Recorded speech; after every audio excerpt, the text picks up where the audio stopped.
What's up? I can't hear you, A-Rod. A-Rod, you're out. Go ahead. What's up, everybody?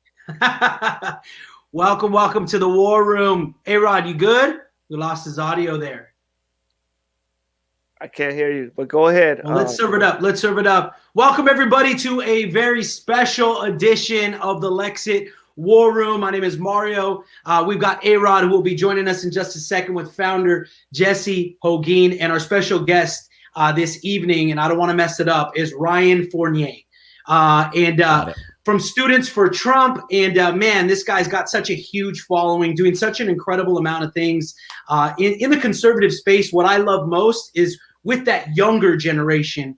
And so, Ryan, for people who don't know you, who might not be familiar with you yet, why don't you just go ahead and just share with us kind of your background? How did you get to this place for our viewers? A lot of our viewers are Latinos, and so we want to know who you are, brother. Yeah, so I mean, this all started when I was a freshman in college, believe it or not. I think that for me, I was politically involved, but not on the national level. I was more of a volunteer type for Romney and McCain, and boy, was that a mistake as we look back at that. But I was more of like a volunteer. I never ran a national organization, and then all of a sudden, one day, I see Donald Trump coming down this golden escalator, announcing that he is going to be running for president of the United States of America, literally the highest office in the land. Now, at that time, you're looking at this and you're thinking, okay, well, maybe this is a publicity stunt. Maybe it's a joke to sell a book. Nobody really knew, or a lot of people didn't even take him seriously. But that realism or that skepticism was mixed with a lot of optimism and realism for me. Was that I thought to myself, I said, we knew at that point Hillary Clinton was going to be the nominee. She was going to be coronated from top to bottom, given the main stage at the DNC. No way in hell, quite frankly, is anybody going to beat her. And then I thought to myself, I looked at the rest of the candidates and I said, there is no one on that stage that could beat Hillary Clinton besides Donald Trump. He's a true outsider. He doesn't care. He doesn't have anything to lose by doing this. Everyone else on that stage, on the other hand, had a political career, probably numerous scandals, had a record of voting on terrible bills that screwed America, sold us out to China. These are things that kind of came into my mind, and it's surprising for being so young that I was thinking about this stuff. But I thought to myself, Donald Trump's going to be the guy. And I thought this early on in 2015, about a month after he announced, and I, went out on Twitter. I started a Twitter account called Student for Trump. It was singular. And I just tweeted from my perspective, a student's perspective, on what I thought or how I articulated what he was saying, how that's going to help America. And eventually it kicked off. Eventually it turned into a national field movement where we had volunteers all across the country, over 300 chapters, over 10,000 people involved in a volunteer movement. Now, did we have any clue what we were doing when we started? Absolutely not. But we did help get quite a large margin of that youth vote with the help of Turning Point. And then this past election cycle merged with Charlie Kirk and really got on that college campus and fought like hell to get that youth vote. I mean, you had to see the events, you had to see everything. I mean, it was just inspirational to see, looking at my generation when I was doing Romney and McCain. I never saw young people, except if it was their grandparents forcing them to come out and help do poll work. You never saw it, but there was actually young people who were so motivated and so involved, who wanted to be in that conversation, who wanted to be a part of that movement. And it's still happening to this day. Awesome, man. That's super encouraging. I know we talk about this often. My pastor always said, when the youth dies, the church dies. And so it's so important That's the truth. that someone like yourself is focusing on the youth, because obviously we know the left is definitely doing that. But Jesse, you're up, brother. Well, it's good to have you on, my brother Ryan. Man, I know you're one of the first influencers I met when I first started out. Me and you've known each other for several years. We hung out a lot of times. So I just want to say welcome to the Lexit War Room. It's a pleasure having you on with us, brother. But I wanted to talk to you about what's going on with all this nonsense with the cancel culture. Like, first we see now they're trying to take out.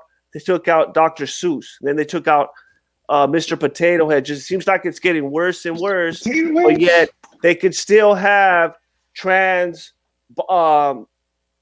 book story reading, whatever, but yet they're canceling Dr. Seuss. Just want to get all your thoughts on all this cancel culture.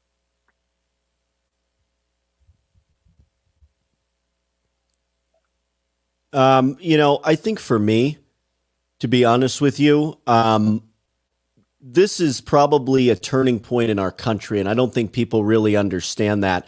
I've seen multiple videos in the last 24 hours of people literally burning Dr. Seuss books. Do they? And they call us the fascists. Wow. This is right out of Adolf Hitler's playbook, right? You destabilize a population, you aim to take away their firearms, you disarm them, and then you take away literature from them that you deem to be sensitive. But yet, WAP by Cardi B and whoever else was in that song got #1 on the charts this past year. This is the world we live in right now, where you can't have Dr. Seuss, but you can have Cardi B. It makes no sense. I mean, they canceled Aunt Jemima for whatever reason. They're already going after. They went after Uncle Ben, Mr. Potato Head, which is a action figure, if you will, a potato. Now they want to say that it is genderless. I just Don Jr. posted a funny meme where it's literally Dr. Seuss giving the finger to the left, and he's 100% right, because this is what we're dealing with. Is it's absolute insanity. There's nothing that I just imagine leftists going into Toys R Us, walking down the toy aisle, and trying to find something that they can cancel that they're so offended by. A generation that grew up on Family Guy and South Park is offended by Dr. Seuss and Mr. Potato Head. Exactly. Think about that. Exactly. And it just seems to getting worse and worse. It seems like every time something happens like this, it emboldens them even more to be even more ridiculous. Anything now is getting to anything that offends them. Look at it gets taken out. If something offends conservatism, you think they care? They give a hoot. If something offends us, it don't. But that's what I don't like, is that these businesses and companies and stuff like that bowing to the left's demands. Like I said, it's like blood in the water to a shark. It just emboldens them. Just something needs to be done, because it's getting worse and worse. Well, who knows what it's going to be next? Yeah. 100%. Yeah, they're going after cheerleaders. Cheerleaders now too. Did you see that article? Next is going to be Christians. Next is going to be Christmas and all. Who knows what else it's going to be? But go ahead. Well, they're already going after Christians. They're going after Christians with this bill, the Equality Act. Where they're essentially forcing you, no matter your denomination, no matter your views, a teacher a few years ago, because this isn't the first time this act was actually even proposed. A couple of years ago, a teacher was fired because the public school instituted a policy that they needed to essentially adhere to a student if they wanted to identify as a potato, or if they wanted to identify as Zer and Z and all these other things. They had to, as a teacher, essentially allow it and accommodate them. And so the teacher called the student by their new name, but refused to use the pronouns, was still fired from the institution. So they're forcing, even if a doctor doesn't want to perform a certain surgery because of their beliefs or, whatever they hold dear to them, they'll get fired for it. This is what this bill does. And Jen Psaki even essentially confirmed that in the press conference that just happened. So you're having your religious liberty stripped from you, not only through the coronavirus, which you've seen the draconian policies happening all across the country, and coincidentally and ironically has done nothing to actually slow the spread of COVID-19, has only increased it. Look at California. Now you have them coming after you in the school system, public accommodations, battered women's shelters. If you identify as a man, not necessarily even going to get the surgery, but one day I just say I'm a woman, I could go into a battered women's shelter and stay there, or a domestic abuse shelter, or a women's locker room, or I could participate on the women's basketball team or the women's track team, and I can compete fairly with them. And guess what? This is the worst thing that could ever happen to a female. This is opposite of equality. This is opposite of feminism. It is unjust, it is unfair, and it is unequal. It is not an equality act, because guess who gets screwed in the end? Females. They get screwed out of scholarships. Imagine a girl who's competed all the way from middle school to college to get a scholarship, to go to school, right? To compete on a professional team. And the person that beats her is a biological male, and she doesn't get the scholarship. You imagine how crushed she will be. You know how crushing that is for a female to be just dominated by a person who has the biological genome of a male, is a male, and then just wipes him out. That is what this bill will do in this country. And I don't think that people are talking about it enough. I don't think that they realize that this is going to change the very fabric of a country to something that you will not recognize. I mean, imagine this. No, think about it like this. Imagine LeBron James, right? Or Shaquille O'Neal. Yeah. When they were in college or high school. Now, these guys were pretty big in their entire lives. Imagine they say one day, I'm going to be a female. And then they want to go do wrestling or play basketball on the female women's team. Imagine competing against them as a female. Now, think about that. That is what you're going to see. And people need to realize that. Like any parent, I would not let my daughter be in a sport if they was going to let boys and men come in there like that. I would, for one, not let my child be involved with anything like that. But go ahead, A-Rod. Yeah, can you hear me, guys? Yeah. Yeah, we got you, bro. Okay, good. So, yeah, you're right, Ryan. I look at it as cannibalism. It's funny because a while back we said they were going to weaponize hypocrisy, and they get away with everything. They're allowed to do whatever they want, and we're supposed to sit back. But it's funny, like you said, where's all these women's rights at? When I just saw a little girl, I forget what video it was, but she was crying because that one, I forget what relay team or track team, where she got beat. She was sitting on the sidelines crying, and I'm looking at it and I'm saying to myself, how is this women's rights? How is this equality? Because once you open up Pandora's box and it doesn't become about what's right and wrong and only what's fair and not fair, then you open it up to a number of things, right? But the question I wanted to ask you was CPAC, brother. What did you take from CPAC? And what did you think on Trump's speech, what he was trying to convey to everybody? Because I know a lot of people, you got 100 people saying he's going to come back in a month. And then you got people saying, wait till 2024. What was your take on his speech? You know, I will say I'm recovering from COVID, so I did not go. I was supposed to speak at CPAC. So unfortunately, thanks to the China virus, and I'll call it that, I stayed back because I didn't want to get the elderly population sick or anybody else sick.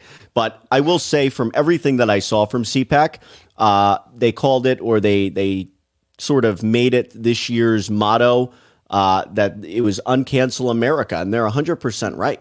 I mean, since last year's CPAC, we've seen nothing but cancellations. We've seen businesses close. We've seen economies shut down. We've seen the worst within a period of a year. Depression and suicide rates at record highs. And really that conference, I think, really highlighted upon what it means to be American, what it means to govern as a constitutional republic and a democracy, not enforcing upon a populace your tyrannical wills as a governor, believing that you know what is best for every single person in your state. That is not the case, and we saw that. And this conference, I think, really honed in on that, the Second Amendment, the importance of the Second Amendment, the importance of self-governance, personal responsibility, free markets and capitalism, and how that thrived in states like Florida and Texas and Alabama when they opened up, Tennessee. These are a few things that I think I really pulled from this conference, but President Trump's speech was probably one of his best. Right. I loved it when he started it off saying, did you miss me yet? Right. Sort of like that old George Bush meme that went up after Obama took office, the billboards you saw all across Texas. I felt that because I think many Americans do miss the President Trump administration, because I posted a tweet today and I said, unlike Trump, Joe Biden will not donate his salary. He'll donate yours. And that's the truth between those two figures, is that Trump was there for the American people, no matter who you were, no matter what your race, gender, ethnicity. He was there to represent you, even if you didn't like him. He made your life better in many ways. And I don't need to go into that because that'll be an hour-long discussion in itself about the amazing things he's done for our country and our economy. But I will talk on the fact that he's not done. And that speech should be a wake-up call to every single Liz Cheney, Adam Kinzinger, Peter Mayer, all of them. It should be a big wake-up call to them, and your Mitt Romney's too, who's polling, by the way, 56% plus with the Democrats in Utah. That should be a wake-up call to them. Wow. Because what it means for this party is that if they do not adapt the America First policies, the policies of taking care of yourself first by putting on your mask before you help another person, in this case, another country, that's what we need to do. Americans are suffering right now, yet we want to give, what was it? What was the number that was crazy? Was it 10 or $15 million to Iran or Pakistan for gender studies programs? That stimulus check couldn't even cover a ticket. The $600 check that we got couldn't even cover a ticket, probably to go to Pakistan to look at my little gender studies investment that I gave them, which we all know isn't what it says, right? No. They're not going to use that for gender studies. That's a joke. They kill gays. This is the thing, is that we have to get back to helping Americans, and you're not going to do that by giving them a $2,000 check, the thing Biden promised and he already fell back on. His speech at CPAC called Biden out flat on his lies, called out Cuomo on his lies, called out these governors that have been screwing the American people, screwing the residents of their state since the beginning of this pandemic. And Trump's been right all along. Everything that we have said these last 4 years is coming true. Biden is bought and sold by China. That's why he got rid of the executive order, which made it where public universities, secondary education were required, commanded to disclose if they had any ties with communist China. Why did he get rid of that executive order? Why? He did. He got rid of it a few weeks ago. Trump has called out Biden. That speech was phenomenal. That, to me, represents that Trump isn't going anywhere. He's going to campaign for us in 2022. He's going to help. His candidates are going to win, because if you go against him, I tell you, you're going to lose. Number one, and we're going to be working against you. I'm sure many of the people in this chat, we're going to be working against those people that aren't America First, that don't love this country, that don't believe in the ideals of America First policies. But I think it was overall well-rounded, one of his best speeches, on point. I think it ended CPAC better than any year before. And I think what it does is it makes Americans, it makes everyone here in this chat, everyone that's watching, it sends a message to fight harder. Do not sit at home. Do not just put on your Facebook page your how you feel. Go out there, get involved, become a precinct committee man. Go out there, volunteer for a campaign. Help us win locally. We win locally, we can win nationally. That's how it works. Exactly.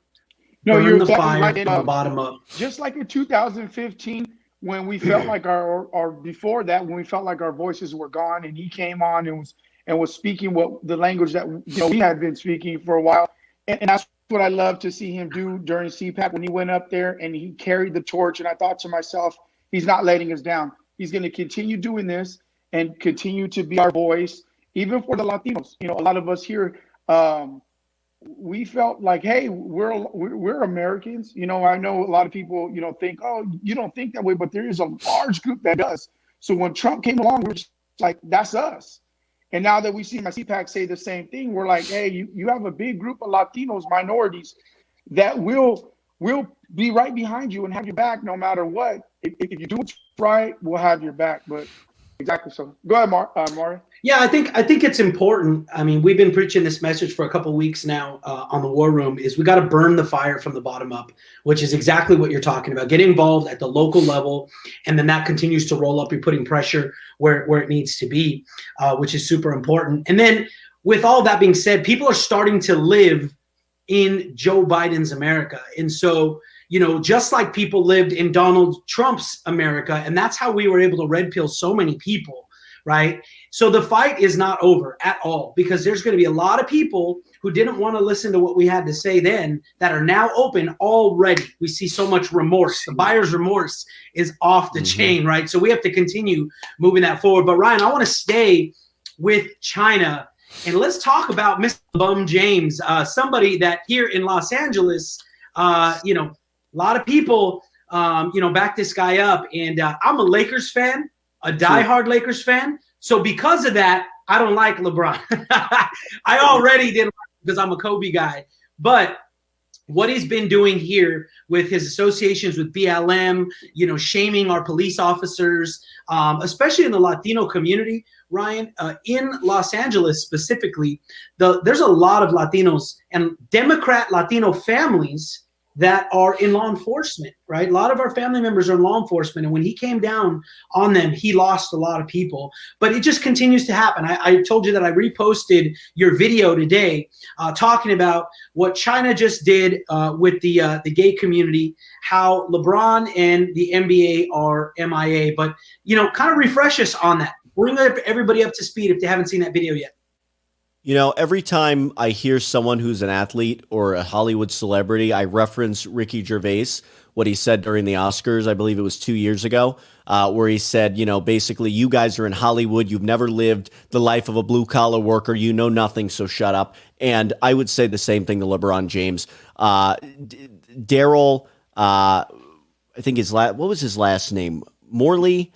I can't remember his last name. Basically, the Houston Rockets general manager posted a tweet a few years back during I think it was early 2020, late 2019, basically saying that, or supporting Hong Kong's efforts to separate itself from communist mainland China. And LeBron James made a public statement on this. The NBA attacked the GM, Houston Rockets GM. LeBron James attacked the Houston Rockets GM and said he was misinformed, didn't know what he was talking about, essentially, which I found absolutely hilarious to me because when LeBron James visited China with the NBA, they hid him from cameras so he wouldn't say anything political or uninformed. So basically, China, they've been kowtowing to China for probably the last 20 years, the NBA, because they have a deal with China. The NBA is over in China, so they're, of course, trying to keep it all business, but then they've made it political. When they made those statements, it pissed off a lot of people, as what you guys just said. And now it's just come out today that a Chinese court has said that it is okay for people in China to call or to assert that if you are a homosexual, you have a mental disorder. That is what this court has said. Quote. And my question is directly to LeBron James, to the NBA, where are you now? Where are you now in that instance? Because they denied the fact of the civil rights and civil liberties that are being trampled on by the communist government. They don't talk about the point system in China, which if you have a low amount of points, you can't do literally anything because you're restricted. Can't ride public transportation, trains, buses, cars, can't own a car, can't own a house. The 1.5 million Uyghurs in concentration camps, that didn't stop the NBA from kowtowing to China. That never stopped them. And now I'm asking them this question because, you look, the left always tries to be this, sort of welcoming party, which they're not. Welcome everybody, equality, equality, equality, feminism, feminism, right? Gay rights, gay rights, gay rights. They're not any of that. But yet, you look what's happening in China today with that decision, calling homosexuals, saying that they have mental disorders. Where is LeBron James? Where is the NBA? Where's their statement disavowing that? Where is their action to pull out of China? Since they want to be so politically involved in the last 4 years, where's the action? So that's my question to them, and that's what that video went over. It really ticks me off. These people have no clue what they're talking about, and they get involved in a political heated discussion, and they try to change the narrative, talking to an already misinformed, I'd say uninformed population who have no clue what China does to their citizens, what they do geopolitically across the world. They have no clue, and yet they will interject themselves with these blatantly stupid, misinformed opinions, and that's sort of why that is the whole crux of the issue. Yeah, absolutely. And the saddest part about it, Ryan, is that the average person takes what these celebrities and athletes take as gospel. They won't dig. They'll just, and they won't even, and even if they do, many times they'll just turn the other way. They'll look the other way, which is just so sad. Yeah, no, they will. And if it was Israel or Christians, then it would be all hell would be breaking loose. They'd be having something to say in a hot second on that. It's just, once again, always the hypocrisy from the left and the fake media. But I want to talk because it's good news, man. It's good news for the people in Texas, Mississippi. I even heard Alabama's about to open. I wanted to get your thoughts on all these states opening up, man. Thank God for Texas. I just wish I was out there, you know what I mean? Because who knows how long they have us locked out over here in Cali. We got Newsom, but hopefully we got the recall going pretty good. Keep working on that recall. Yeah, it's going pretty good. I heard we're up to 1.9 million, so I think it's 1.9. We're close. We're close. You guys are what, 100,000 away? It's 2 million, right? Yeah. We're right there. We're right there. So I think it's gonna happen. He's done. He's done. But but I'm just so happy for the people in Texas and Mississippi, even Tennessee, and I think I heard Alabama. But what are your thoughts on that, on them opening? Because I don't know if you heard, but creepy Joe Biden came out. He said, that they're Neanderthals. He tried to clown Texas for opening, saying that they're Neanderthal thinking. What are your thoughts on them opening up? Well, it's the same thing with Hillary calling all of us a basket of deplorables. They just stereotype an entire group of people. But no, I commend Abbott for finally opening his state. He's a little bit behind the curve with Florida already doing it, Georgia, South Carolina. I mean, I was in South Carolina in the heat of this virus last year. Nobody was wearing a mask. There was thousands of people out there on the beaches, restaurants, everything in the middle of this. This had to be like July, August sometime. It was insane. But no, it makes sense because look at the data. Look at California. I mentioned this earlier, but look at how much they have restricted people from not being able to eat inside. Then they build a tent outside the restaurant. I guess they try to create their own new version of indoors, which is the dumbest thing I've ever seen because you're basically inside. And look at the curfews they've done. Look at the people that got arrested for protesting. They locked down the beach so you couldn't walk on the beach. So people protested on the beach. They locked down your churches. You see the pastors out there with the lawsuits. I mean, it's just incredible to see the draconian style leadership of Governor Gavin Newsom. And then he spits on the face of every single Californian when he goes and has a dinner in a county that's under lockdown to where you can't have more than a certain amount of people in there. I remember that, which I think fueled a lot of this recall stuff. But I mean, really, at the end of the day, it didn't do anything, did it? I mean, it didn't solve anything. When you look at the data, the COVID rates still went up. They still increased. People still went to the hospital. People still passed away, unfortunately. And that it didn't do anything. There was no point in doing it. My sort of view on this from the beginning has always been, don't force people to do something. You're going to lose their respect. You're going to lose their vote, and you're violating the Constitution in the process. Don't force Americans to do something. We all know that the elderly were vulnerable from the beginning. So the elderly should have stayed home. There should have been services implemented that targeted every single elderly person, knew where they lived, whatever the case may be. You could sign up for a service to get meals delivered, to get medical care, whatever the case may be. Anybody with pre-existing health conditions that could have been affected. There was a better way to handle this if people would have sat down and think or thought about how to do it, beyond just implementing a broad-sided approach that affected everybody, when it really, at the end of the day, did nothing. They just lifted lockdowns here in North Carolina, which is great. For the most part, they lifted a lot of restrictions. Obviously, you still have to wear the mask. Obviously, there's some restrictions on bars and clubs, but it feels a little bit normal. And I'm hoping we get to that point because I don't think that these policies have done anything other than hinder our economy, put us 10 years back in the education gap between China and the United States, which they wanted. And what's the country that benefited economically? China. China benefited. Right. We lost. Right. We lost from it. Trump was bringing us back up. And I mean, despite everything that was going on, our economy was making a rise again. So, I mean, I think I would just say that is, I highly commend them. I think Texas is a little late. Don't get me wrong. I'm not going to give him all the credit, but at least he opened up the state. At least people have a little bit more freedom now. Maybe normalcy, whatever that means at this point. But yeah, I think we're going to get there. And I hope all governors follow suit at some point because it's coming out of control. But it's just funny how the left, their heads are exploding. They're all going nuts. And it was like what Candace said. Hey, you guys know you could still stay home. You could still wear two masks. It doesn't matter. That doesn't mean that you guys can't stay home your own self. You can wear 5 masks. You can work remotely. Most companies are doing remote now. Education is now remote. Say goodbye to snow days, thanks to the Democrats. It's one of those things, guys. I mean, it's scary that this has been allowed to go on for so long without, Jenna Ellis, a good friend of mine, she's a Trump campaign attorney. She said a long time ago in a news interview, I mean, this stuff is going to be held up in the courts for years. You're going to see this stuff in the next 10 years still being adjudicated in a courtroom because of all of the overreach, oversteps by government, personal lawsuits against the government by people. The guy up in New Jersey who ran the gym that got shut down, he's getting charged like $1,000-something a day. You're going to see this litigated for probably the next 10, 15, 20 years.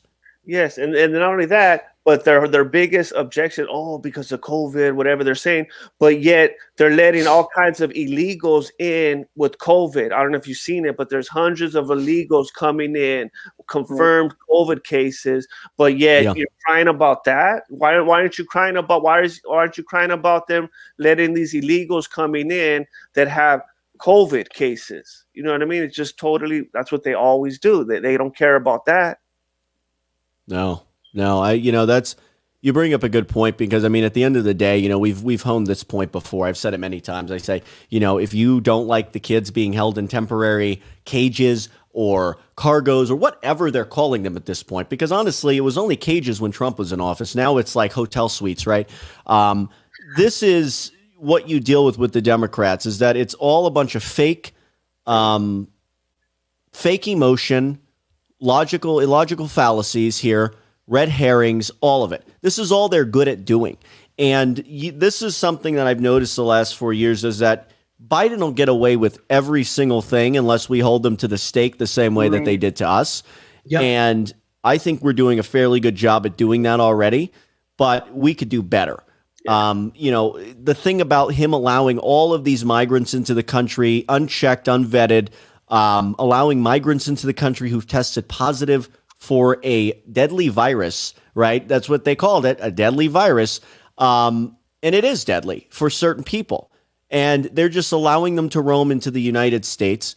They're probably allowing it to where adjudication you don't have to be detained until you're adjudicated. So they basically just let them free until they need them for court, and then they never find them again. So, I mean, this is what we're going back to. We're going back to Obama-era policies that just wiped out any chance Republican had at winning elections in those 8 years, really till the Tea Party came along, really. But, I mean, that's what we're going back to, and it's a scary sight to see, and people need to wake up to it, and people need to call this stuff out, just like Rush Limbaugh did. Be a rebel. Call this stuff out when you see it. Post on social media, get a megaphone, go to your courthouse, go to your city hall, call it out, because we need more of that. We need more activists out in the street. Because the fake media ain't going to do it. They're not going to expose them No. that era. No, I see. Well, what's funny is what happened with DC Drano. He made a video where he said, if you want to make a difference, take off your mask, throw it away, which is funny, which I think is so funny because I saw somebody post today in Texas when Abbott came out and said, starting next week, man, it's lifted. Certain liberal businesses came out and said, well, guess what? Even in my store, even though the governor said that, you're still going to have to follow these requirements. But see how it works? They were mad at us because we didn't want to listen, because when they told us we had to wear masks, we said no. They said, you should listen to your governor. And then all of a sudden, when the governor says no more masks, they say, oh, we're not listening to you. We're doing what we want to do. And how that works. And I'm waiting for the mask burning ceremonies. I'm waiting for the mask burning ceremonies. I'm going to hold a few of them. Bro, that's a good idea. Yeah, DC That's a Drano great was idea. right. He's like, you want to make a change? Grab your mask and take it off. He goes, don't start big. Don't walk into a convention center. He's like, just walk into a small store and just tell them I'm not wearing a mask. Start small. But I think that's true in a way where you should start small and everybody should start doing this. I've been doing that, man. Well, bro, we thank you for coming on. Real quick before we end this, Ryan, tell us what you got going on. Everybody's always watching your guys' page. Students for Trump is super huge. One of the first pages I seen when I started getting on social media. What do we have to look forward to? You guys are doing something big in the future. What's going on?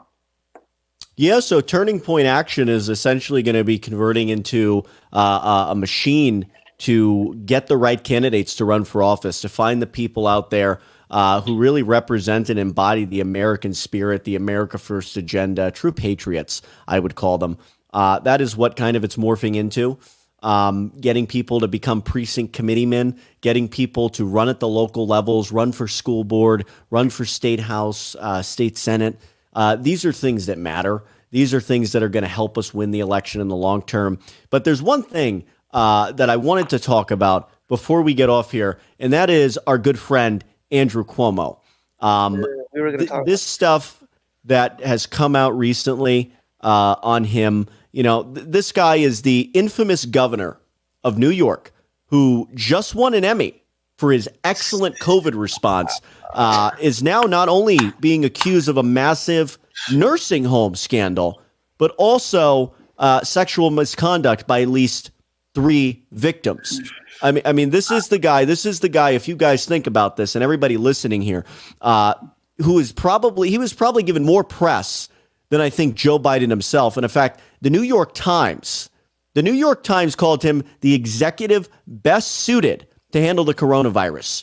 That's what the New York Times said. There were even calls for Andrew Cuomo to replace Joe Biden as the nominee for president of the United States when we were a few months away from the election.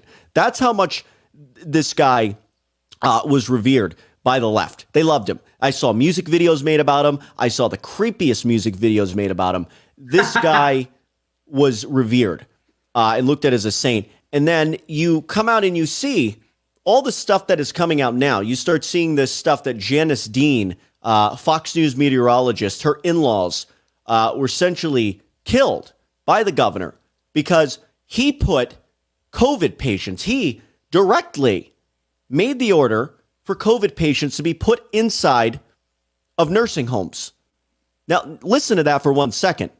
Nursing homes, the place that literally hosts the most vulnerable population that we are trying to protect. Am I right? We're trying to protect these people. He goes and puts COVID patients inside the nursing homes, which didn't have the proper protocols nor procedures to be able to handle that. And so his administration essentially issued a death warrant for thousands of elderly people. and try to cover it up. It doesn't even stop there, though. It doesn't stop there. His administration then worked to hide and underreport the deaths inside of nursing homes. And this was proven by court orders, leaks, and investigations that he dramatically and intentionally, think about that, dramatically and intentionally underreported the deaths in nursing homes due to COVID. Wow. That is what Cuomo did. That is criminal. And his administration did that. And now they're under federal investigation for it. But, I just have to say, because I know Samantha Bee, the wonderful TBS host who has some of the worst ratings on television, this guy is feckless and spineless, and he should be held criminally accountable for this. He essentially, like I said earlier, issued a death warrant that helped kill thousands of elderly individuals in the state of New York. And Gretchen Whitmer did the same thing. She needs to be held to the stake as well. Yeah. And now, weeks later, after all of this starts to come out, now you hear that he is not being accused by not one, not two, but three women of sexual misconduct. 3 women. Lindsay Boylan, Charlene Bennett, and Anna Ruch. Why are they being interviewed? They should be interviewed like how they were doing Stormy Daniels and all them other. Now, how come they should? Well, you know what it's going to take? It's going to take a Republican commentator. It's going to take a Republican outlet to do what they did to us the last 4 years. But this is what I'm saying. This man, Andrew Cuomo, held Judge Kavanaugh to a whole new standard than what he's holding himself to right now, saying, "Oh, I apologize. I'm not going to resign. I'm sorry." That didn't cut it.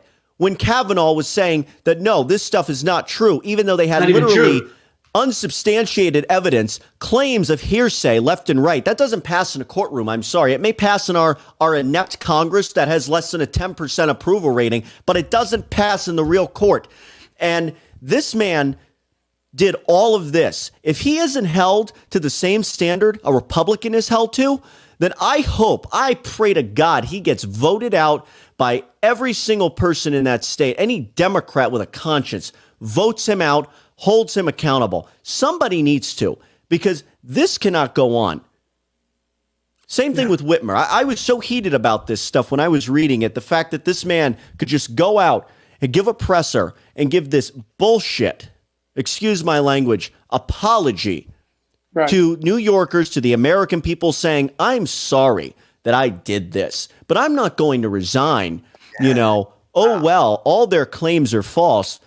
This is the biggest joke I've ever seen in my life. And I'll end it there, because really, quite frankly, I could talk about this for an hour. I despise the guy. I hate the guy.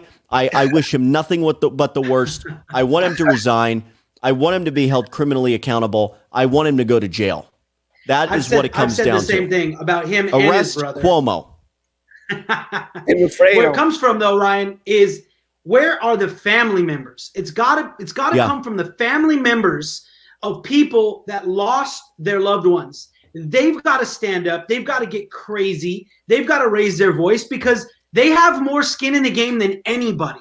And so if he doesn't get held accountable, I hold them accountable. Because I'll tell you what, if that was my grandparent, I'd be pissed, and I'd be out there in the streets. And so that's exactly what needs to happen. It does.